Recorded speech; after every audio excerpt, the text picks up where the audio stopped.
పద్మనాభం గారి ఇంటి మీద ఎవడో ఒక ఆకతాయి ఆయన ఇంటి మీదకి వెళ్ళి కారుని గుద్ది నానా రచ్చ చేసి నానా యాగి చేశాడంట.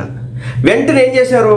వాడు జనసేన పార్టీ కార్యకర్త, జనసేన పార్టీ సానుభూతిపరుడు, పవన్ కళ్యాణ్ గారి వీరాభిమాని, జనసేన పార్టీ కోసం పనిచేశాడని చెప్పేసి ప్రచారం పుట్టించారు. జనసేన పార్టీ రంగంలో దిగింది.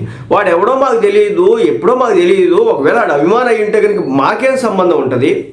మేమేమైనా చేయించినామా? ఒకవేళ వాడిని పట్టుకుని కొట్టారు కదా, కుక్కను కొట్టినట్టు కొట్టారు కదా, రక్తం వచ్చేటట్టు కొట్టారు కదా, మరి అంతలా కొడితే వాడు ఏమైనా చెప్పాడా జనసేన పార్టీకి సంబంధించి ఎవరైనా చేపించారని చెప్పేసి? లేదు కదా.